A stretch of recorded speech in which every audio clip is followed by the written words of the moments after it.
Everything Legit, the Nimi Meta podcast. Welcome back to another episode of Everything Legit, where I have been joined by Rike John, who is a life coach here in Dubai, working with individuals and couples focused on communication and intimacy. I am so excited for this conversation. She's from Berlin, but she's been here in Dubai for a year and a half. Rike John, welcome to Everything Legit. Thank you so much. Happy to be here. I mean, you and I have sat down already. We had a Zoom call earlier this week. We were just sitting before we shot this, and I feel like we already did a whole episode on our own, just me and you. The reason I brought you here and wanted to, get you on the show is because what you do is fascinating to me.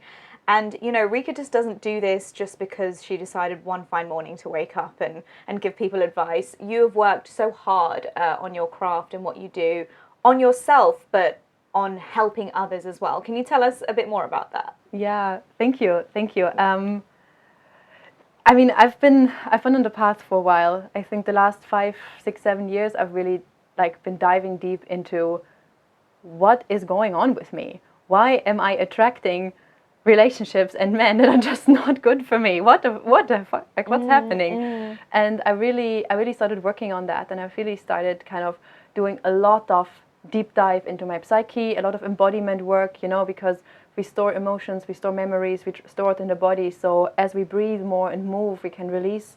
And yeah, I've been with amazing teachers, done amazing retreats. I have a really good therapist. And then a few years ago, I was like, yeah, okay, I'm actually ready to share. I've cleared a lot, and I have a lot to give. Yeah, absolutely. And that's exactly why you're here, because there's so much I want to talk about today. And I know, we don't have all the hours and days in the world to do this, but there is so many little things, that what you do. You do communication within relationships, with individuals. Intimacy is a massive part of this. What is intimacy? Could you define that for us? Is there a one-size-fits-all definition? There are many definitions. The one I really like comes from Terry Real, who is an amazing author. He's a relationship therapist. And he says, let me paraphrase, intimacy is happening when two people decide to show themselves to each other. To open up, to connect on a deeper level. Mm-hmm. And so in my work, when I host workshops or when I work with couples, I always say, for intimacy to happen, you need to be present and you need to be vulnerable. That means bring yourself here, actually be in the moment. Don't be on your phone, don't be in the past or in the future, be here and open yourself up. And from that, the human connection is created. And from that, things flow. And you probably had these moments when you were sometimes even with a stranger, and suddenly you had you just opened up, and you started sharing, and suddenly it was like, oh my God, I feel connected. Mm-hmm. And that's what we crave so much, and that is what we often don't allow ourselves to do, because we're scared. We're scared to open up, we're scared to be seen, we're scared to really show ourselves and show the parts of us that we might not really like, and we're so afraid of being judged.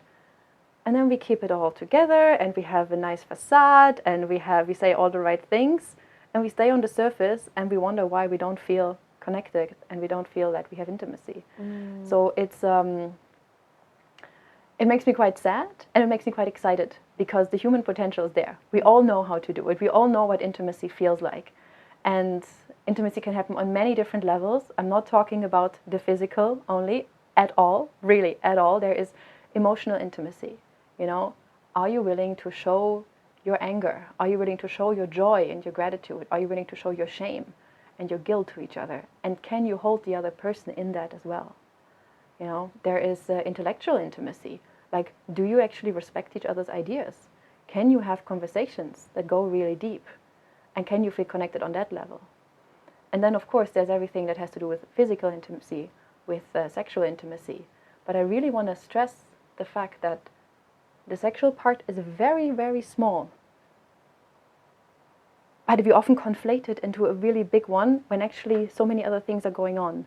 And and many people get stuck, unfortunately. No, you're so right, because the word intimacy is so interesting to me, because it means something so different to every individual. But generally, I do feel like we put it in a box of a physical intimacy. Yeah. No one really thinks out of the box when it comes to it, you know? Like, as you mentioned, intellectual intimacy, because all of these elements come together in order to create the whole picture, right? Yeah. Because if you have physical intimacy with someone, the intellectual might not be there, or the emotional might not be there. But when it's all connected, it comes together. It's actually its most purest, beautiful form, right?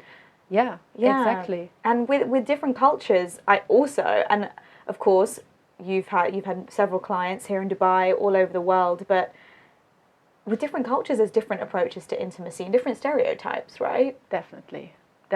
I mean, I'm German. The Germans are not necessarily known for being very emotional and being very open. You know, we are great being in the head, and we are great rationalizing everything. But for us to really open and kind of to connect is a different thing. My partner is Serbian. There's a lot of fire. There is a lot of emotionality that is just more in the culture. You know, and here I also see that just in the Arabic world, like in the Middle East, there is also through just the religion and the culture is a deep access to the heart and to love. So there is a frequency here that is actually quite open to connection. And there is, for many people, a knowing of like something higher, something more beautiful, you know, which you can call love. And many people in the Western world, or where I come from, we have rationalized this away. You know, I grew up atheist. There was nothing like higher to connect to, so I really needed to make these connections myself. So I can see how the different cultures definitely influence intimacy. And then it's always interesting when people move to a different country, you know, or if you have two people coming together that are from different cultures, and then you have a clash, because then you have different expectations, you have different reference points, and that must happen a lot here in the UAE, definitely. right? Because, I mean, we meet people of all backgrounds here. Now, you already mentioned intellectual intimacy, physical intimacy, and you mentioned emotional intimacy. And I think emotional intimacy is one that is also somehow taboo in a way. You know, like many people really hold back from expressing their emotions in a healthy way. So you have so many people that suppress emotions, that are like, no, I'm fine. You know, it's a typical thing. The guy asks the woman, like, how are you? And she's like, I'm fine. No, she's not. I do that all the time. There is a lot underneath that for some reason you don't feel like you want to express. And that's an interesting thing to go into. Do you not feel safe enough? Do you not feel like it matters? Do you not feel like the other person will hear you? So these are all avenues to explore. So some people suppress, some people overexpress and blame and shout and like, look at me and I'm important now and you need to hear me and all of this. And many people go in between the two. You know, you hold everything back until you explode. And then you hold it back again. And so the work is really to find a healthy expression. Find a healthy expression of yourself, of your emotions, that you can go to a partner and say, hey, what you said earlier, I felt a bit triggered and I felt sad. You know? And this just mean that it's emotion. It's an emotion there. That's okay. Yeah. You know, and often we grow up with our emotionality not being okay. Be quiet, don't cry, don't be so loud, be a good girl, be a good boy. All of these messages we get as children, and we dim ourselves down. And then we are 30 and we're wondering why we're not connecting. So we have to relearn in a way. We have to relearn and we have to teach our children that emotions are okay and emotions are welcome. Yeah. And the interesting thing here is that what I see, because I know we wanted to talk about men and women, what I see with many women that say, I want my man to be more open, I want him to show more emotions, I want him to, you know, I want to know what's going on inside him, all of these things. But so often once they do, the woman can't hold it. She's like, oh my God, suddenly he's emotional, I don't know what to do with it. He's too much now. He's too much now, suddenly he has needs? Oh my God, but what about my needs? Yeah, and so very often people come together, and especially after a while, you know, like, because in a honeymoon phase, everything's great. It's amazing. You meet this new person, he's the best person ever. Yeah, we've all been there. Yeah, and I love that phase, obviously. And then reality kicks in, and you see that the other person might not fulfill all your needs forever.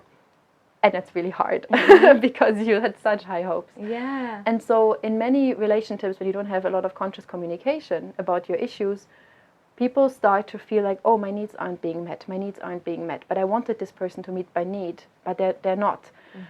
And we sit with this, and it cooks in us, and then it cooks in the other person as well. And at some point, this is where conflicts and fights come from. And so a lot of what I do in my work is to take a step back, to take a deep breath, and to actually look at what's going on. Because only when you make the unconscious conscious, when you bring it into the light, you bring it up, you can start to change anything or work with it. And so you want to go a bit into communication about this? I do. Yeah. I just want to take you back to the men and women intimacy. Okay, yes. Because I find that so interesting, because what intimacy means to a man is incredibly different to what intimacy means to a woman.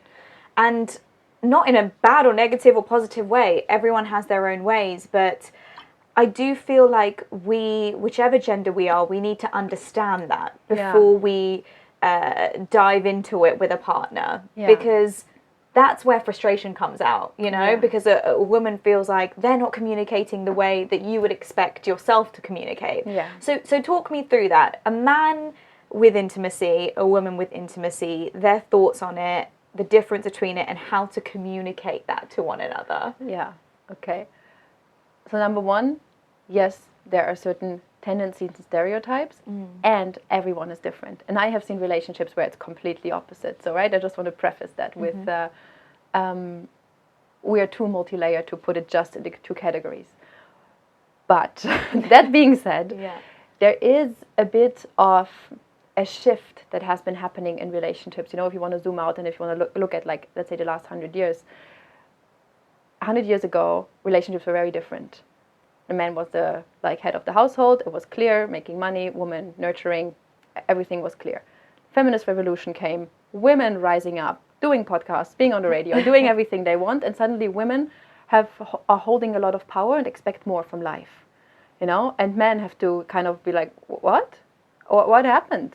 Because humans as a whole, we're not that fast in changing, unfortunately. We like things to be the way they are.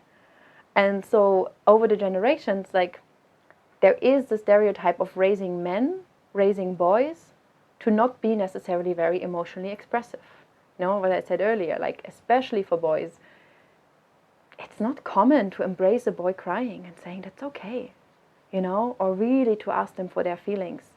And so boys have many times been socialized into be strong, be the provider.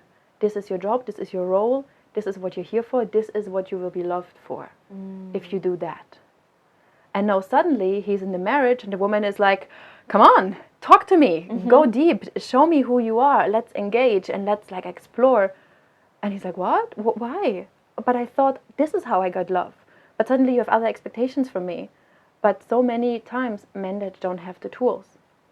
And often women don't have the tools. And I really want to say, none of the genders is wrong.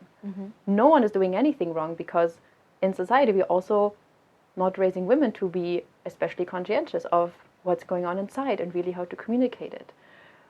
There is something in women where we are a bit more on the emotional side when we want to, we talk to the girlfriends about everything and we la la la la la la la. And then we want to replicate the same thing with our guy, our man. And that can become very difficult because there is just two worlds colliding. And what usually helps both is to really find compassion for the other side, because one of the key things when you work with couples and with relationships and when you have a conflict, people tend to think it's you against me and one person needs to be right. But that never leads you anywhere. The only way to solve a conflict is to see, hey, it's us together against the problem, right? Yeah. So you want to work together, and the way you work together is by really understanding where the other person comes from, really understanding their viewpoint.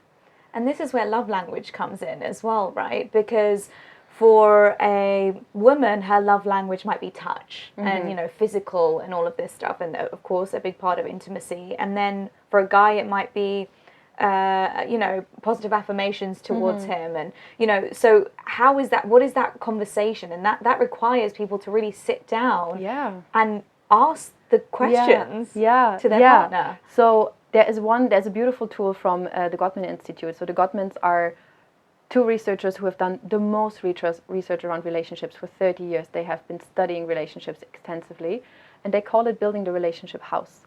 And the first thing you want to do is build a love map. And I love that word. Love map is like finding all the places inside you, like almost like creating a map of this other person that I love. Who are you? What do you want? What are your dreams? What are your hopes? What are your fears? How did you grow up? You know, what challenged you? What did you love? And how do you want to be loved? And that's where the love languages come in.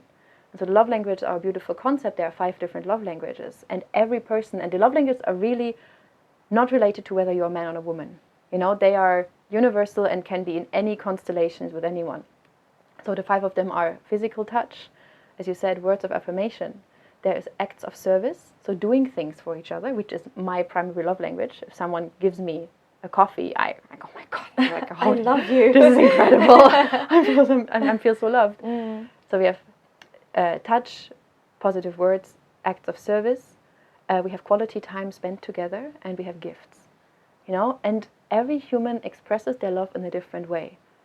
Where it becomes complicated is when your partner has a different love language than you. That means they want to be loved in a different way than you naturally give love. This is why this conversation is so important. I know my partner, his primary love language is words of affirmation. So I make a conscious choice every day to just tell him how amazing he is and how happy he makes me.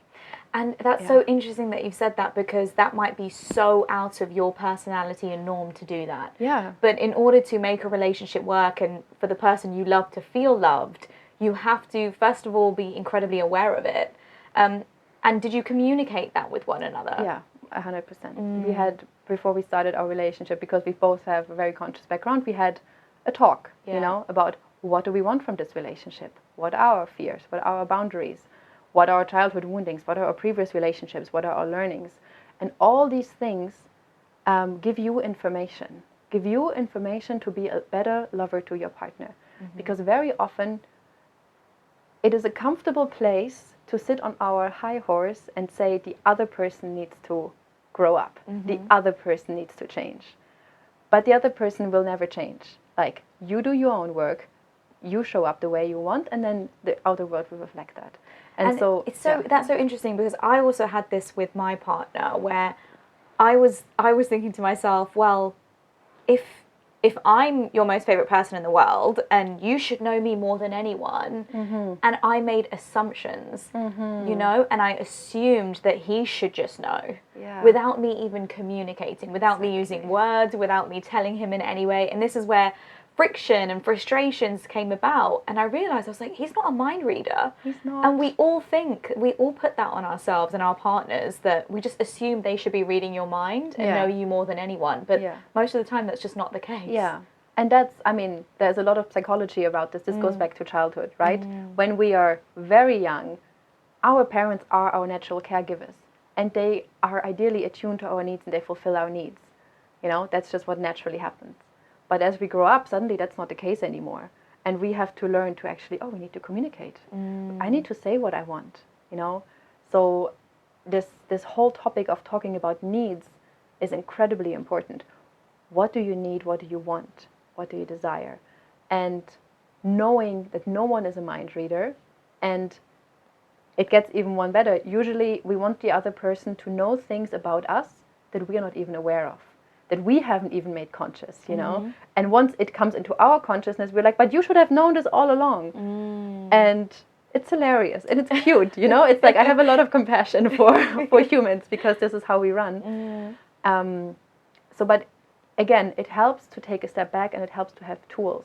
So one of the tools I use a lot is NonViolent Communication, which is an incredible communication methodology that is widespread. It's used everywhere, in like corporations, in schools, in prisons, and it's really, really good. It's a peacekeeping tool. It's been used in conflict. And one of the key things is that you can take a situation and you can take it apart. And you can look at, okay, what is objectively happening? What could a camera see?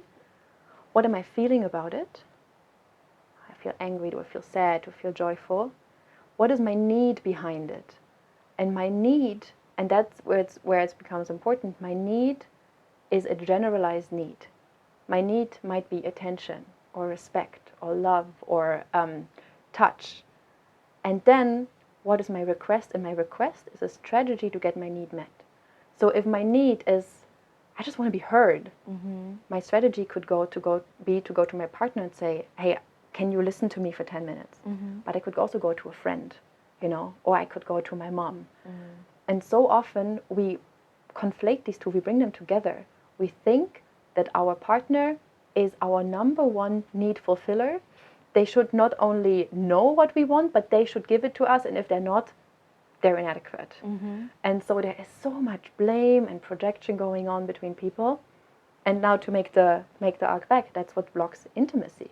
That's what blocks people truly opening up and showing themselves. Because in order to open up, in order to create intimacy, you need to feel safe. And if your experience in your relationship is that there is blame, there's judgment, there's stonewalling, there's contempt, there's all these things, it doesn't feel safe. So why would you open up? It makes a lot of sense. So by bringing in consciousness, by bringing in interest into each other, really being like, I want to understand who you are, tell me everything about your life, and we create more safety. How do you want to be loved? What can I do? And then just one more thing I want to say is it's also important to really honor your own boundaries. Because many of us have a tendency to people please. Like I definitely fall into that category. And once I notice, oh, my partner wants this, it's almost like I have an inner track record of anything he ever said what he wants, and I take it as, okay, I have to give this now.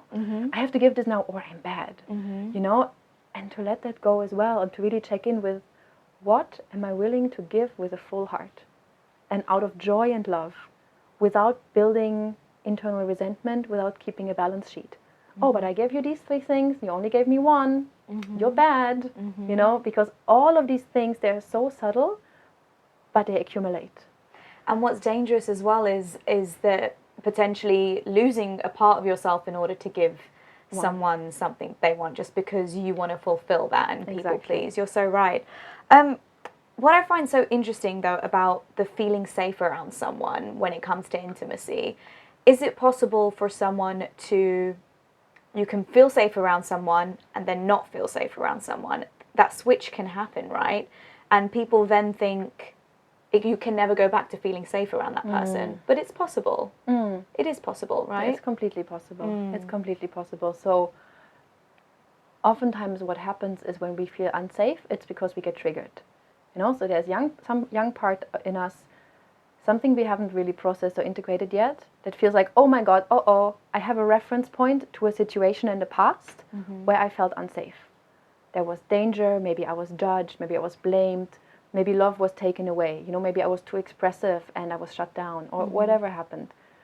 So rather than being in our glorious higher self, this inner scared part gets activated and suddenly we feel unsafe. And actually, it's not even very possible, it's actually very, very important to recreate that safety. So in all of relationship research, they always say it's not important, the most important thing is not to fight, but to repair. You need to get really good at repair. Because you will fight all the time. It's normal.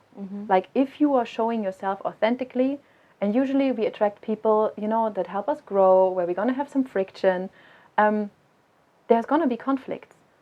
But conflicts in itself are not bad, and they don't have to be scary, as long as you know that the foundation is stable and you know how to repair. And so for repair to happen, again, it's good to look at, how am I feeling?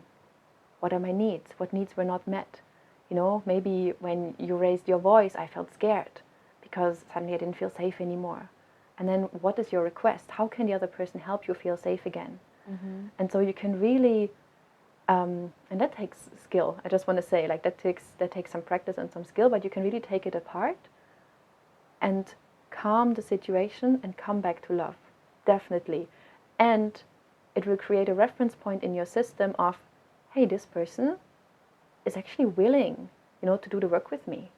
And we can have a conflict and afterwards it's really nice, and this is something that is really, really healthy for us to kind of condition ourselves as in, okay, I'm safe here, I'm good here. So, and yeah. speaking on the safety, there is so much, to dive in here, people who are maybe potentially sitting and thinking about, taking intimacy of their relationship to the next level, whether it's physical or emotional, but particularly physical intimacy. I feel like we're not literate enough for this or understanding it because we weren't taught it at school, and then your parents don't really talk to you about it. It depends on your culture and your background. So if someone's listening right now and they're not sure whether to take it to the next level, what is kind of like a checklist that they could go through to kind of say to themselves before putting themselves in a situation that they may not be comfortable in or comfortable in? Yeah. That's a good question. I wish I had that when I was younger. I think the most important question is always, can you stay true to yourself? And to really examine, why would you do the thing that you're thinking of doing? Let's be very gentle. There's, let's say, a guy you like, a boy you like, and do you want to hold his hand or not? Why do you want that? Do you want to get love? Do you want to get attention? Do you want to feel safe around this person? And all of these needs are valid and all of these needs are okay. And then really check in with yourself. Is this the right move forward? Does my system feel safe enough to do that? And usually, as you said earlier, these different levels of intimacy go hand in hand. So in my opinion, before you go into anything physical, anything even sexual, you want to have a foundation of emotional intimacy, where you feel like, I can talk to this person, I can be vulnerable with this person. If you feel scared to open your heart, don't open your body. But it's just something that, unfortunately, again, we don't get taught, and both sides usually don't get taught. But sometimes you feel this spark of maybe this person can actually be really nice to me and really hold me, and that's a good sign. So really check, what do I need in order to feel safe and trusting and love? And am I going to get this here? Or am I trying to go into, let's say, physical intimacy for other reasons? To get attention, to get affirmation, to get recognition, to impress someone, to impress myself, to live up to my own expectations of being cool, to live up to what I think other people do, what my friends told me. All of these reasons are so external and not necessarily healthy. So really kind of take it back. What do I want? What do I need? What do I feel comfortable with also in the aftermath, And we talked about this a bit earlier, so I can really recommend having a talk with the person where you talk around, again, what are your desires? What do you want from this interaction, from this relationship, from this meeting that we have, If it's 4 or 5 minutes or if it's for the next 10 years, what do you want? What are your fears? Are you afraid of being rejected? Are you afraid of not doing it well or not being a cool person? Or what is there? What boundaries do you want to keep? Boundaries are a huge topic. Whenever I hold a workshop about boundaries, people are like, oh my God, no matter what age, I need to work on my boundaries. Because unfortunately, we have normalized infringing on people's boundaries, and people haven't really learned to listen to themselves, to set healthy boundaries, and to really be like, this is what I want, and this is what I don't want, and I'm going to stand up for it. If everyone were to be able to stand up for their own boundaries in a loving and compassionate way, the world would be a much, much different place. And do you feel safe enough to communicate your boundaries to that person? And if that's a no, that's a red flag. If you feel like this other person will judge your boundaries or blame your boundaries or tell you that your boundaries aren't valid, why would you open yourself to that person? What are we going to get from it, really? So you have desires, fears, boundaries, and then you have meaning. What does this mean to you? Why are we doing this? Does this mean that we're now boyfriend and girlfriend? Or maybe we have been boyfriend and girlfriend for 5 years and now we're starting to get a bit more deeper. What does that mean for our relationship? And so the last one, we spoke about this a bit earlier, but you know, I've had situations as well where after a form of physical intimacy, I felt, did I do the right thing? You know, because you can feel so rushed into the moment. You can feel so like wrapped up and like, I want it. And then afterwards feel, oh, maybe that wasn't actually me. Maybe that was some ego or something taking over me. But aftercare of a moment of intimacy is incredibly important. And I think that that is something that you shared with me earlier, which I would love for you to share with the listeners. Yeah. Again, it comes back to daring to have a conversation of what would I really like, you know, from this. And it, again, there are a million different situations. If you're already in a relationship, it's different, you know. But even in a relationship, sometimes it can be like, hey, you didn't call me. You know, we had like this magical moment and then you didn't call me the next day and you didn't check in how I was. So to tune into yourself, what is your desire? What is your need? And to feel brave enough to ask for it. That I think is really, really important, that it can be like in the moment, like, do I need to hear reassurance? You know, do I need to kind of have contact with you in any certain form? Do I want to see you again, like, right the next day? Does this mean we're now engaged? Does this mean we're now getting married? You know, is us taking this step into physical intimacy the sign that we are meant to be together and we want to have children together? If that is your truth, be brave enough to speak it. And if the other person is a no, then you know that this person isn't right for you. And a lot of people are listening right now saying, but Rika, like, how can I have that conversation? It's such an uncomfortable, awkward one to have, because you're not sure if the person that you're being intimate with is in the position to even have that conversation. Yeah. So how do they do that? Again, it's the same thing as be present, be vulnerable about that and say, oh my God, I'm like, even if you preface something with saying, I'm so afraid to ask that. You know, I feel like I want to ask you this, but my whole body is tense and I want to hide and I'm shy, but I really want to know, do you like me? You know, it makes it heartwarming, it makes it heart opening. And there is always courage and there's always a little bit going to your edge and putting your heart on the line. And the reaction of the other person to your vulnerability will tell you a lot, you know, because if you are being very honest and saying like, oh my God, I'm really scared, and the other person brushes you off and doesn't hold you, do you want to be with them, you know? It tells you everything. Yeah, and I do this even now. I go to the doctor, you know? I went to like the gynecologist the other day and I was just like completely vulnerable. I was like, I'm really scared of this, and I feel this, and I feel that, and I just told her everything. And suddenly she was like, okay, I get it.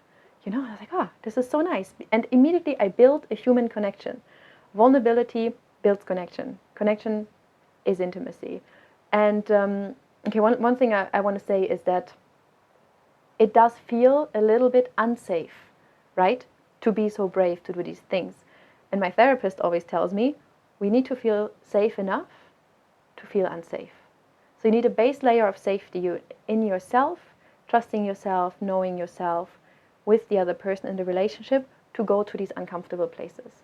So if you just met a guy in a cafe and you haven't even spoken 10 words, maybe you don't feel quite safe enough yet to kind of bring in this thing. So really, everyone, it's an invitation to find, what do you need to feel safe inside yourself? What do you need to feel safe in the relationship? So you can go explore, you know, so you can go talk about the things that you think you couldn't possibly talk about, but once you do, you're like, oh, wow, this person gets me, this person understands me, they actually listen. And it's one, I don't know if it's a rule, but it's like empirical evidence. The more you open up yourself, the easier it is for the other person to open up too. It's like you being vulnerable invites in the other person's vulnerability, and that's where the beauty is created. I love that. I've learned so much from this episode. So just on a note for everyone listening, to conclude, intimacy of self-awareness is number one. You know, being very aware of who you are, what your desires are, what your needs are.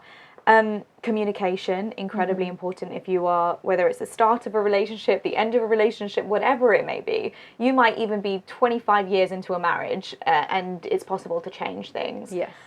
Feeling safe in any form of intimacy, emotional, you know, mental, physical. And then the aftercare, and having those conversations with yourself, but also with your partner, I think is very, very important. I mean, I could go on for hours with you, and I know the messages I'm going to get after this is we need a Rike part 2. So we're going to have to get you back onto the show. How can people contact you? How can people find out more about you and maybe even work with you if they're struggling with this within their own life? Yeah, I'd love to kind of interact with your listeners for sure. My Instagram is intimacy with Rike, so you can find me there, and you can go to my website rikejohn.com. Amazing. And you do Zoom calls as well. I do Zoom calls, exactly. And you do workshops. I do workshops in Dubai, yes. I'm gone over the summer, but I'll be back. Amazing. And then, we work on communication, we work on boundaries, things like this. I have so much more I want to ask you, so we're going to have to do that, just me and you one-on-one. But I want to thank you so much for making the time. I know you're flying off soon, so you're probably very busy, but just to be here on the show, it's been an absolute pleasure, so thank you. Thank you. It's been great. Thank you so much. Thanks for listening to Everything Legit. Now, if you like what you heard, then don't forget to follow the podcast. Leave a 5-star rating or even a comment. It helps the podcast a lot more than you know. And remember to DM me on Instagram @thenimimeta with any feedback or topics that you'd like me to talk about. Thanks again. Until next time.